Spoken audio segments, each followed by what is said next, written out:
जिंदगी में हम सपने तो खूब देखते हैं, लेकिन उन्हें पूरा करने के लिए मेहनत के साथ साथ पैसों की भी जरूरत होती है। और सिर्फ पैसे कमाने से काम नहीं चलता, उन्हें सही जगह निवेश करना भी जरूरी है ताकि आपके सपनों की गाड़ी कहीं रुके ना। नमस्कार, मैं हूं कविता थपलियाल। पर्सनल फाइनेंस से जुड़े तमाम पहलुओं को लेकर हम फिर हाजिर हैं योर मनी के साथ। और आज मेरे साथ है वाइज इन्वेस्ट एडवाइजर्स के हेमंत सिद्दीकी।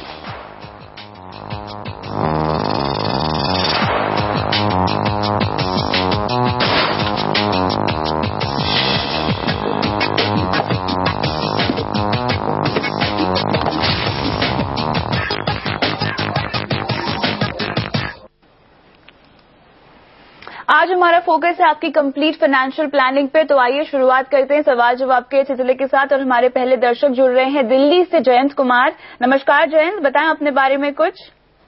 नमस्कार कविता, मैं दिल्ली में रहता हूं और मैंने अभी आपको एक अपना फाइनेंशियल डिटेल्स मेल किया हुआ है। जी जी। एंड उसमें हमने कुछ अपने गोल सेट किए हैं। अपने गोल्स के बारे में कुछ बताइए। मेनली मेरे जो गोल्स हैं वो रिलेटेड टू, एक मेरी बेटी है 7 साल की, उसकी पढ़ाई, उसकी शादी एंड आखिर में हमारे रिटायरमेंट प्लानिंग का। तो इन सभी के लिए हमने अपने गोल सेट किए हैं एंड उससे ही रिलेटेड मैं अभी SIP कर रहा हूँ। ठीक है। डिफरेंट म्यूचुअल फंड्स में वो सारी डिटेल्स आपको दिए हुए हैं। तो just I wanted to know कि is all this SIP is good enough to achieve my goal और I need to tweak all this SIP because this is I am doing it from last 3-4 years, 4 साल से मैं कर रहा हूँ। तो अभी मैं जानना चाहता हूँ कि अभी मैं रिव्यू करना चाहता हूँ, समझना चाहता हूँ ये सही है या इसमें कुछ बदलाव करने की जरूरत है। आपने जो पोर्टफोलियो बनाया है, क्या प्रोफेशनली किसी को कंसल्ट किया है इसके लिए, या आपने खुद रिसर्च करके ये सारा पोर्टफोलियो बनाया है अपना? ये मैंने रिसर्च करके किया है और साथ में आपका शो मैं काफी रेगुलर देखता हूँ, तो उससे मुझे हेल्प मिलती रहती है। उसी के बदौलत मैंने ये सारे तैयार किए हैं।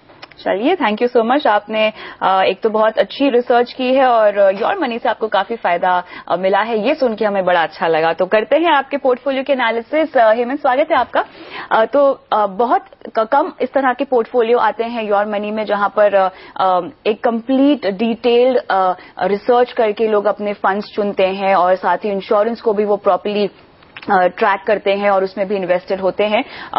जहां तक इनके गोल्स की बात है, मेरे ख्याल से ये काफी सॉर्टेड है अपने गोल्स को लेकर और इनके गोल्स काफी लंबी अवधि के भी है, लॉन्ग टर्म होराइजन के गोल्स हैं। सबसे पहले इनके इंश्योरेंस से मैं शुरुआत करना चाहती हूँ। टर्म इंश्योरेंस इनके पास है, लेकिन जीवन आनंद और जीवन सुरभि के बारे में आपको क्या कहना है? हेल्थ भी इन्होंने कवर किया हुआ है अपना। देखिए कविता, जैसे आपने बिल्कुल ठीक कहा, जयंत की एज 37 ईयर्स है। इन्होंने ऑलरेडी अपना इन्वेस्टमेंट का प्रोसेस शुरू कर दिया है और आई थिंक बिल्कुल सही स्टेज पे हैं लाइफ की, जहां पे उनको अपनी फाइनेंशियल फ्यूचर का जो चार्ज लेना चाहिए, जो वो एक कर भी रहे हैं। तो जैसा हम बोलते हैं हमेशा फाइनेंशियल प्लानिंग प्रोसेस में रिस्क मैनेजमेंट से शुरुआत होनी चाहिए। उसके बाद गोल्स डिफाइन करते हैं, उसके बाद आप डिसाइड करते हैं कितना पैसा आप कहां पे इन्वेस्ट करेंगे। तो और इन्होंने एक चीज और अच्छी की है, इनफैक्ट ये पूरा जो प्रोसेस है, जैसा आपने कहा, बिल्कुल ठीक कहा, बहुत कम जगह आपको ये ऐसा देखने को मिलता है कि सही तरीके से जो प्रोसेस फॉलो किया जाए। यहाँ पे जयंत ने ये डेफिनेटली प्रोसेस फॉलो किया। और एक इम्पॉर्टेंट चीज जो शायद और भी ज्यादा कम जगह देखने को मिलती है, वो ये है कि हर गोल के लिए आप, मैं हमेशा कहता हूँ कि अलग से पोर्टफोलियो बनाइए। बिल्कुल। नहीं तो क्या करते हैं हम हमेशा एक ही पोर्टफोलियो बना देते हैं, तो उसको कंट्रोल करना मुश्किल है। यहाँ पे क्योंकि अलग अलग आपने अपना पोर्टफोलियो बनाया, तो आप मॉनिटर उसको कर सकते हैं, उसकी प्रोग्रेस देख सकते हैं। तो आई थिंक जहां तक प्रोसेस का सवाल है, बहुत ही अच्छे से उन्होंने शुरुआत की है। रिस्क मैनेजमेंट किसी भी फाइनेंशियल प्लानिंग का बहुत इंपॉर्टेंट हिस्सा है। वो इसलिए है क्योंकि आप जो भी गोल्स के लिए करना चाहें, जो भी इन्वेस्टमेंट करना चाहें, उससे पहले आपको ये इंश्योर करना है कि अगर आप नहीं रहे किसी कारण से, कुछ हो गया अनफॉर्चुनेटली, तो जो आपके ड्रीम्स हैं, जो आपके ऑब्जेक्टिव्स हैं, जो आपकी जो फैमिली की जो फाइनेंशियल सिचुएशन है, उस पर कोई आंच नहीं आनी चाहिए। तो आई थिंक उस पॉइंट ऑफ व्यू से रिस्क मैनेजमेंट बहुत अच्छा है। यहाँ पे 3 एस्पेक्ट होते हैं। एक होता है लाइफ इंश्योरेंस।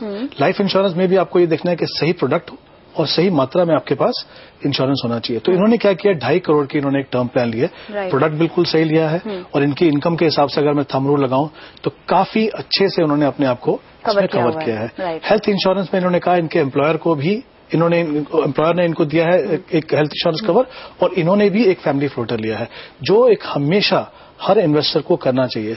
कई बार क्या होता है, हम देखते हैं कि एम्प्लॉयर ने हमको दिया, थोड़ा कम भी है तो भी चलेगा, ऐसा नहीं करना चाहिए, क्योंकि कभी कभी क्या होता है, आप मान लीजिए आपने जॉब चेंज कर दिया और वहां पे आपको अगर हेल्थ इंश्योरेंस नहीं मिला तो फिर से आपको प्रॉब्लम होती है। तो आई थिंक ये उन्होंने बहुत अच्छा किया है। तीसरा होता है इमरजेंसी रिजर्व बनाना। इन्होंने 2 चीजें की हैं यहाँ पे। 2 लाख रुपए जो है इनकी जो सेविंग बैंक में पड़े हुए हैं, और 1.25 लाख रुपए करीब जो है इनके पास बैंक की एफडी है। तो मुझे लगता है अगर ये 1 या 1.25 लाख और इसमें ऐड कर दें, तो जैसे हम बोलते हैं कि 6 महीने के एक्सपेंसेस आपके होने चाहिए, तो उस एंगल से आई थिंक जहां तक ये रिस्क मैनेजमेंट का जो पूरा प्रोसेस है कंटिजेंसी फंड बन बिल्कुल ठीक किया इन्होंने। अगर हम इनके गोल्स को देखते हैं ब्रॉडली, इनके 4 गोल इन्होंने कहा है यहाँ पे। 2 गोल जो है उनकी डॉटर से रिलेटेड है। उन्होंने कहा कि उनकी एजुकेशन और उनकी शादी के लिए, तीसरा उनकी अपनी रिटायरमेंट, और चौथा शायद उन्होंने कहा कि गाड़ी खरीदना चाहते हैं 5 साल के बाद। जो भी गोल है इनके 11 साल की पहला गोल का टाइम होराइजन है, 18 साल का दूसरा है, 23 का तीसरा है और चौथे का 5 है। तो पहले 3 गोल पे अगर हम फोकस करें तो तीनों में क्योंकि समय ज्यादा है, तो जो एसआईपी के द्वारा अगर वेल डाइवर्सिफाइड इक्विटी फंड में इन्वेस्ट करें तो बिल्कुल सही है। अब देखते हैं इन्होंने किया क्या है। पहले गोल के लिए 12,500 की इन्होंने एसआईपी करना शुरू की है, और एक उनके पास एक चाइल्ड प्लान है म्यूचुअल फंड का एचडीएफसी का, जो उन्होंने इसके लिए एलोकेट किया हुआ है। अगर मैं इनका टारगेट लेकर चलूं तो इनको करीब 37,000 रुपीज की एसआईपी करनी है, और ये कर रहे हैं करीब 12,500 की। अगर अपना गोल इनको अचीव करना है, अगर ये गोल इस समय में 11 साल में इनको अचीव करना है, तो कहीं ना कहीं करीब 25,000 रुपए का शॉर्टफॉल है।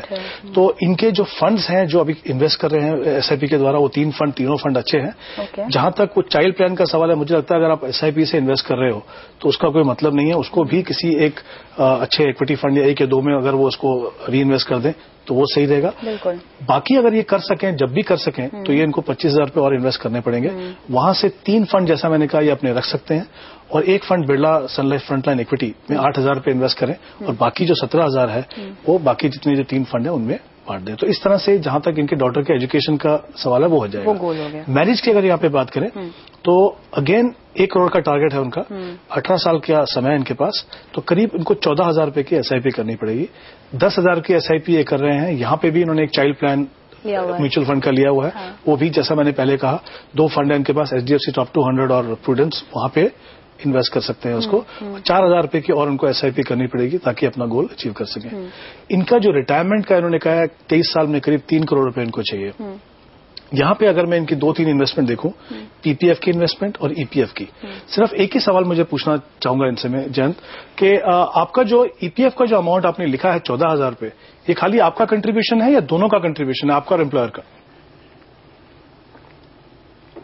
जयंत, क्या आपको आवाज आ रही है? लगता फोन लाइन पे हमारे साथ है नहीं, वो फिलहाल कनेक्ट करने की कोशिश करेंगे, लेकिन अगर ज्वाइंट कंट्रीब्यूशन हो तो क्या करना? तो अगर ये ज्वाइंट कंट्रीब्यूशन है 14,000 का, हर 23 साल और है, 8 लाख का इनका ऑलरेडी कॉर्पस बना हुआ है। पीपीएफ में पिछले 4 साल से इन्वेस्ट कर रहे हैं और अगले 15 साल अगर और इन्वेस्ट करें, तो ये तीनों चीज मिला के मुझे लगता है 3 करोड़ का कॉर्पस ये बना पाएंगे। उन्होंने साथ में ये भी कहा कि कुछ 5,000 रुपए की, 4,000 या 5,000 रुपए की एसआईपी कर रहे हैं वहां पे, वो अगर तीनों कंटिन्यू करें तो ये इनका पूरा हो जाएगा। लेकिन मेरा ये मानना है कि आज की इनकम लेवल के हिसाब से 3 करोड़ का कॉर्पस शायद इनको कम पड़ेगा। वहां पे उनको टारगेट रिवाइज करके 5 करोड़ करना पड़ेगा। आज नहीं तो जब भी पॉसिबल हो, जो हमेशा हम कहते हैं कि इन्वेस्टमेंट को आप कर सकते हैं। चौथा जो इनका गोल है, इन्होंने कहा 5 साल में इनको गाड़ी खरीदनी है। इनका एक स्टॉक का पोर्टफोलियो 7.5 लाख का, अगर ये पोर्टफोलियो को सही से मैनेज कर सकें तो मुझे लगता है कि 5 साल में वो डेफिनेटली 7.5 का 15 हो सकता है।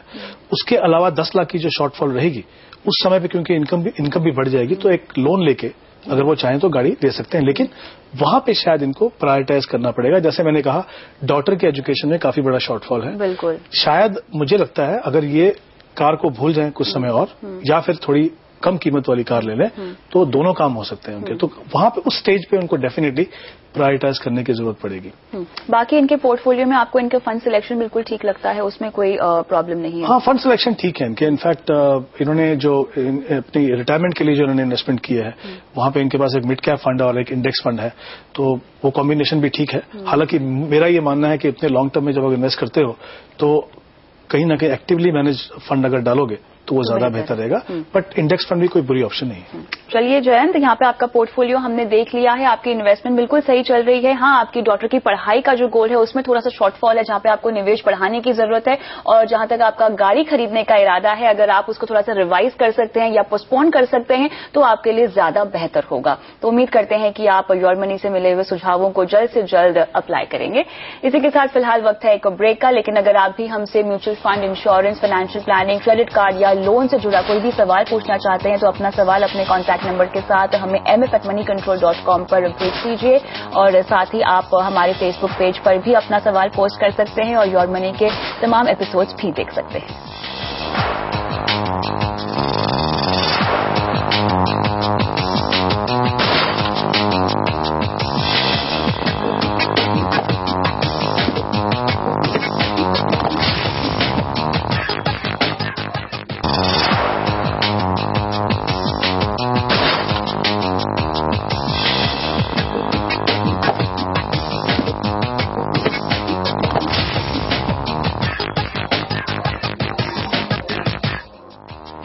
योर मनी में आज हम कर रहे हैं आपकी कंप्लीट फाइनेंशियल प्लानिंग और मेरे साथ बने हुए हैं हेमंत सिस्सगी। लेते हैं अगले दर्शक का सवाल। हमारे साथ तरुण गर्ग फोन लाइन पे है। नमस्कार तरुण, बताएं अपने बारे में कुछ, कहाँ से बोल रहे हैं, क्या करते हैं?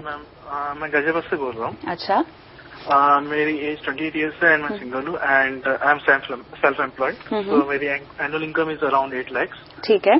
मेरे पास एक टर्म प्लान है 1 crore का एंड हेल्थ इंश्योरेंस है फ्लोटर प्लान 10 lakhs का, कवर्ड आफ्टर 3 years। LIC जीवन सदन में मैं हर महीने 3000 रुपीज अप्रोक्स इन्वेस्ट कर रहा हूँ। मेरे गोल्स हैं कि मुझे 20 years में 4 crore चाहिए, 25 years में 2 crore एंड 30 years में 6 crore। तो मुझे मंथली कितना इन्वेस्ट करना चाहिए एंड किस फंड्स में? चलिए, सबसे पहली बात तो अच्छा है आपने अपने लिए एक टर्म प्लान लिया हुआ है 1 crore का। लेकिन मैं जानना चाहूंगी, आप कह रहे हैं आपके पास फैमिली फ्लोटर है, ये आपने किससे कंसल्ट करके लिया है?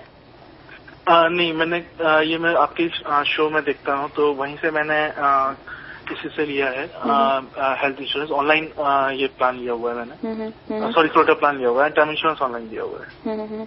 आपने जो गोल सेट किए हैं अपने लिए कोई खास मकसद से? आपको 20 साल बाद चाहिए 4 crore, 25 साल बाद चाहिए 2 crore और 30 साल बाद 6 crore? कोई ऐसे अभी गोल्स नहीं है, बट अप्रोक्सीमेट गोल्स हैं कि 20 years में अराउंड 4 crore। कोई एसेट आपके नाम पर, बिकॉज आपने अभी तक कोई निवेश की शुरुआत नहीं की है, लेकिन कोई प्रॉपर्टी या किसी तरह का रियल एस्टेट में आपका कोई इन्वेस्टमेंट है? नहीं, अभी नहीं है। चलिए, तो फिर यहाँ पर आपका पोर्टफोलियो हम डिजाइन करते हैं आपके गोल्स के हिसाब से। तो हेमंत बहुत क्लियरली मेरे ख्याल से इंश्योरेंस इनके पास काफी हद तक सॉर्टेड है, हालांकि इन्होंने फ्लोटर लिया हुआ है अपने लिए, तो उस पर आप कुछ कमेंट करना चाहेंगे? नहीं, आई थिंक 2 इंपॉर्टेंट एस्पेक्ट है यहाँ पे कविता। देखिए, एक तो जैसा आपने कहा कि इंश्योरेंस इन्होंने टर्म प्लान ली हुई है, अनमैरिड है अभी तक, लेकिन डिपेंडेंट पेरेंट्स हैं, तो बहुत ही अच्छा किया उन्होंने। मतलब चाहे आप मैरिड हो या ना हो, जब तक आपके डिपेंडेंट्स हैं तो आपको इंश्योर करना चाहिए कि आप रिस्क मैनेजमेंट पे पूरा ध्यान दें। अगर कुछ हो जाए तो जो बाकी लोग हैं फैमिली में उनको कुछ प्रॉब्लम नहीं होनी चाहिए, और जो भी अर्निंग मेंबर हो फैमिली में उन सब की इंश्योरेंस होनी चाहिए। तो आई थिंक वो बिल्कुल सही है। जहां तक इन्होंने जो इंश्योरेंस लिया है, हेल्थ इंश्योरेंस जो लिया है, फैमिली फ्लोटर लिया है, पेरेंट्स की एज के ऊपर डिपेंड करता है। ऑब्वियसली खुद 28 के हैं तो ऑब्वियसली पेरेंट्स करीब 60 के होंगे। तो कभी कभी देख लेना चाहिए कि शायद इंडिविजुअल पॉलिसीज उस स्टेज पे, एक स्टेज के बाद वो बेटर रहती हैं पेरेंट्स के लिए। उसी पर मैं आना चाहती हूँ, क्योंकि वहां पे आपको ज्यादा कवर मिल जाता है। और फैमिली फ्लोटर जनरली जो है, एक यंग फैमिली, एक छोटी फैमिली हो, छोटी फैमिली तो है इनकी, यंग फैमिली के लिए वो लगता है वो ज्यादा सही रहता है। आई थिंक वो कहीं ना कहीं उनको कंसिडर करना चाहिए कि शायद वो अपने पेरेंट्स के लिए जो इंडिविजुअल प्लान ले लें। जहां तक इनके गोल्स का सवाल है, इन्होंने कहा 3 गोल हैं, तीनों गोल जो है काफी लंबे हैं। टाइम होराइजन जो है 20 साल, 25 साल और 30 साल। गोल 1, 2, 3 इन्होंने करके बोला है। तो उनकी जो रिक्वायरमेंट है यहाँ पे, पहला जो गोल है उनको 4 crore चाहिए, और दूसरे के लिए 2 और तीसरे के लिए 6 crore चाहिए, क्योंकि इनके पास लंबा समय 20 से 30 साल का। तो ऐसे में डेफिनेटली ऐसी एसेट क्लास में इन्वेस्ट करें जैसे इक्विटी है, वेल डाइवर्सिफाइड इक्विटी फंड में SIP करें, ताकि इन्फ्लेशन को बीट कर सके, अच्छा रिटर्न कमा सके यहाँ पे। तो अगर हम यहाँ पे 12% का रिटर्न मान के चलें कविता, तो इनका जो पहला गोल है उसके लिए उनको करीब 40,000 रुपए इन्वेस्ट करने पड़ेंगे हर महीने। दूसरे गोल के लिए इनको करीब 10,500 इन्वेस्ट करने हैं, और तीसरे के लिए 19,000। तो कुल मिला के तरुण आपको 69,500 रुपीज इन्वेस्ट करने होंगे इन गोल्स को अचीव करने के लिए। हालांकि इन्होंने काफी जल्दी ये स्टार्ट किया है, जो हमेशा माना जाता है कि काफी अच्छी शुरुआत रहती है, लेकिन क्योंकि गोल काफी बड़ा है और टारगेट जो काफी बड़े हैं, और इन्होंने कहा इनकी जो ईयरली इनकम है करीब 8 लाख रुपए, तो कहीं ना कहीं गैप है जो आप कर पाएंगे और जो आप करना चाहते हैं। थोड़े से रियलिस्टिक गोल्स होने चाहिए यहाँ जी बिल्कुल, समय है इनके पास, सबसे अच्छी बात है टाइम होराइजन है। टाइम होराइजन है इनके पास, सही स्टेज पे उन्होंने शुरुआत किया है, लेकिन इस समय पे जो गोल है वो काफी बड़ा है। दूसरी इंपॉर्टेंट चीज मैं चाहूंगा ये कि क्योंकि इनके पास पूरा पैसा नहीं है, तो उस प्रोसेस को डिले ना करें। जितना भी पैसा है जो भी कर सके, और जैसा मैंने पहले शो में कहा, तीनों गोल्स के लिए अलग अलग पोर्टफोलियो बना दीजिए, चाहे प्रोपोर्शनली इन्वेस्ट कीजिए, लेकिन इन्वेस्टमेंट की शुरुआत कर दीजिए। जैसा मैंने कहा, वेल डाइवर्सिफाइड इक्विटी फंड में जाएं। कुछ इक्विटी फंड में इनको बता देता हूं यहाँ पे, जैसे HDFC equity fund, HDFC top 200, ICICI focus blue chip, IDFC primary equity, HDFC mid cap opportunity और बिरला सन लाइफ फ्रंटलाइन इक्विटी। ये इस तरह के जो फंड है, ये वेल डाइवर्सिफाइड फंड है। इसमें कुछ मिड कैप फंड भी हैं। सही कॉम्बिनेशन में, क्योंकि आपको 70,000 रुपए इन्वेस्ट करने हैं, तो आपको 5 या 6 फंड की कम से कम जरूरत पड़ेगी। तो ये इन्वेस्टमेंट यहाँ पे ये कर सकते हैं। जैसा मैंने कहा, शुरुआत कर दें, और ये ध्यान रखें कि क्योंकि पहली बार इन्वेस्ट कर रहे हैं, शायद ऐसे बहुत सारे मौके आएंगे जहां पे आपको डिसअपॉइंटमेंट लगेगा कि मैंने इतने साल इन्वेस्ट किया, कुछ रिटर्न नहीं बन रहा है। इक्विटी में वॉलेटिलिटी होगी। हालांकि इक्विटी के प्रोस्पेक्ट इस समय बहुत अच्छे लग रहे हैं, लेकिन बाय नेचर इक्विटी जो है वो वॉलेटाइल एसेट क्लास है। तो आई थिंक किसी भी इन्वेस्टर को ये चीज ध्यान रखनी चाहिए। इंपॉर्टेंट चीज ये है कि डिसिप्लिन तरीके से इन्वेस्ट कर रहे हैं, तो टाइम होराइजन को रिस्पेक्ट कीजिए। वो जो टाइम कमिटमेंट है आपकी, उसको अगर आप ऑनर करेंगे, तो बड़े से बड़े टारगेट भी अचीव हो सकते हैं, लेकिन वहां भी थोड़े से रियलिस्टिक करने की जरूरत है। लेकिन इनके पास एक अपॉर्चुनिटी ये है कि अगर इनकी इनकम बढ़ती है आगे जाकर, तो वो निवेश की राशि बढ़ा सकते हैं, बढ़ा के वो मेकअप कर सकते हैं जो लॉस्ट टाइम होगा उनका। बिल्कुल। तो यहाँ पर क्लियरली आपको सलाह मिल रही है तरुण के, आपके पास एक बहुत अच्छी बात यह है कि काफी समय है, काफी लंबी अवधि के गोल्स आपने यहाँ पे सेट किए हुए हैं। हालांकि वो काफी बड़े हैं, लेकिन जितना जल्दी हो सके अपने इन्वेस्टमेंट की आपको शुरुआत करनी है, और जैसे जैसे आपकी आय बढ़ेगी, वैसे वैसे आपको अपनी इन्वेस्टमेंट भी यहाँ बढ़ानी होगी। तो ये सलाह आपको आज योर मनी से दी जा रही है। आपको 3 फंड्स के नाम भी हेमंत ने माफ कीजिएगा बता दिए हैं। जल्द से जल्द अपने निवेश की शुरुआत कीजिए। इसी के साथ फिलहाल वक्त है एक ब्रेक का, लेकिन सवाल जवाब का सिलसिला जारी है। बने रहिए हमारे साथ।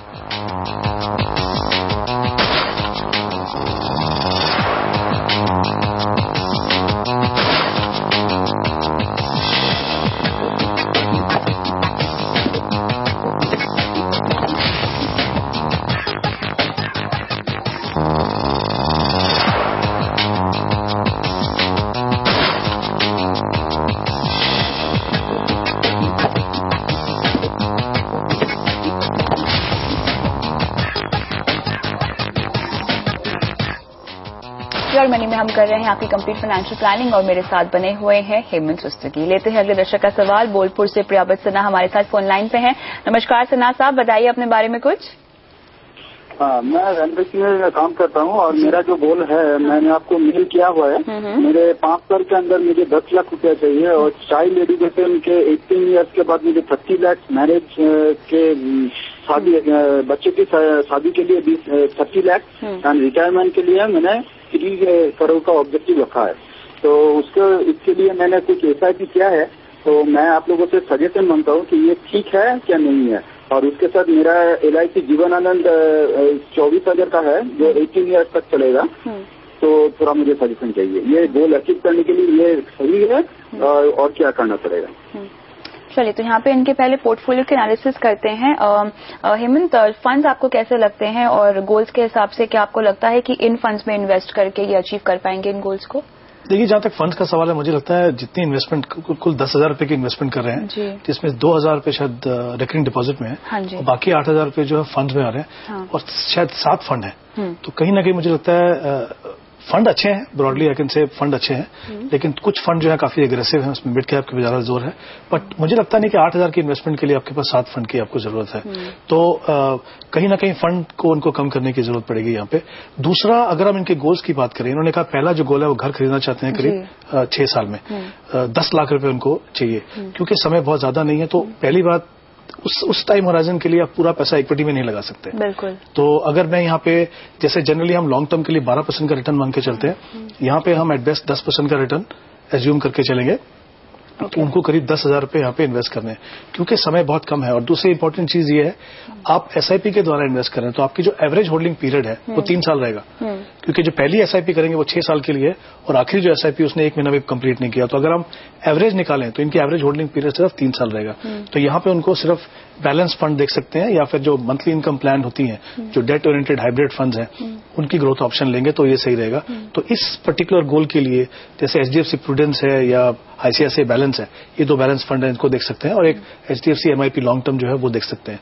अगर हम बाकी गोल्स की बात करें, 2 गोल उनकी डॉटर से रिलेटेड है और 1 गोल उनके अपनी रिटायरमेंट पे है। 18, 25 और 30 साल का इनके पास करीब टाइम होराइजन है। यहाँ पे गोल की बात करें, उन्होंने कहा 30 लाख और 30 लाख दोनों बेटी के एजुकेशन और मैरिज के लिए चाहिए और 3 करोड़ उनकी अपनी रिटायरमेंट के लिए चाहिए। वहां पे अगर हम 12% का रिटर्न मान के चलें तो पहला जो गोल है उसके लिए उनको करीब 4,000 रुपए इन्वेस्ट करने, दूसरे के लिए 1,500 और तीसरे के लिए करीब 10,500। तो कुल मिला के मुझे लगता है 24,000 रुपए की इनको इन्वेस्टमेंट की जरूरत है। अभी जो इन्वेस्टमेंट जैसे मैंने पहले कहा हो रही है करीब 10,000 की, तो कहीं ना कहीं गैप है। तो इनको गोल्स को अपने प्रायोरिटाइज करना पड़ेगा। आगे जाके जैसे इनकम बढ़े, जैसे हमने पहले भी कहा शो में, कोशिश करें कि अपनी जो इन्वेस्टमेंट अमाउंट है उसको बढ़ा सके। जहां तक इनके फंड्स का सवाल है, जैसा मैंने कहा बहुत ज्यादा फंड है, तो एग्जिस्टिंग फंड में से ये 2 फंड रख सकते हैं, एक आईसीआईसीआई डिस्कवरी, एचडीएफसी टॉप 200 और बाकी जैसा मैंने कहा जो फंड्स हैं वो काफी एग्रेसिव है। तो मैं चाहूंगा कि एक बिरला सन लाइफ फ्रंटलाइन इक्विटी जैसा फंड जो वेल डाइवर्सिफाइड फंड है वो पोर्टफोलियो में ऐड करें। तो ये जो 3 फंड है ये रखें अपनी इन्वेस्टमेंट के लिए। और जैसा हमने पहले भी कहा था कि हर एक गोल के लिए अलग अलग पोर्टफोलियो बनाएंगे तो लॉन्ग टर्म में सही रहेगा, क्योंकि आप उसको मॉनिटर कर सकते हैं, आप देख सकते हैं कि किस तरह की प्रोग्रेस आपके पोर्टफोलियो में हो रही है। इंश्योरेंस पर आपका क्या टेक है? जो इंश्योरेंस पोर्टफोलियो इन्होंने बनाया हुआ है, टर्म इंश्योरेंस 50 लाख का लिया है इन्होंने, क्या ये सही है? इनकी इनकम इन्होंने शायद लिखा नहीं है यहाँ। बिल्कुल। असना जी, आपकी सालाना आय क्या है? मेरा सालाना आय है 2.4 लाख। ठीक है। सो यहाँ पर उन्होंने जी 2.4 लाख, सो 50 लाख उसके हिसाब से अगर हम थंब रूल लगाएं, जैसे 10 गुना बोलते हैं, तो उसमें वो आई थिंक जो क्वांटम है और उन्होंने प्रोडक्ट भी जो टर्म प्लान है वो बिल्कुल सही चुना है। हेल्थ इंश्योरेंस के लिए आई थिंक जो उन्होंने कहा है कि उनको पास है अभी, मुझे नहीं लगता वो फैमिली के लिए वो एडिक्वेट है। तो वहां पे कहीं ना कहीं उनको डेफिनेटली, क्योंकि यहाँ पे यंग फैमिली है, तो एक फैमिली फ्लोटर लेके आपको डेफिनेटली उसको बढ़ाना चाहिए।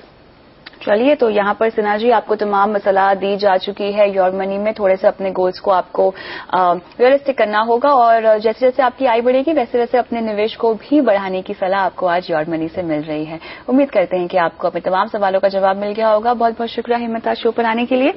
और योर मनी में इतना ही, लेकिन अगर आप भी हमसे mutual fund, insurance, financial planning, credit card, loan से जुड़ा कोई भी सवाल पूछना चाहते हैं तो हमें अपना सवाल अपने कॉन्टैक्ट नंबर के साथ ईमेल करें mf@moneycontrol.com पर। आप चाहे तो फेसबुक पर भी अपना सवाल हमारे पेज पर पोस्ट कर सकते हैं और योर मनी के पुराने एपिसोड्स भी यहाँ देख सकते हैं।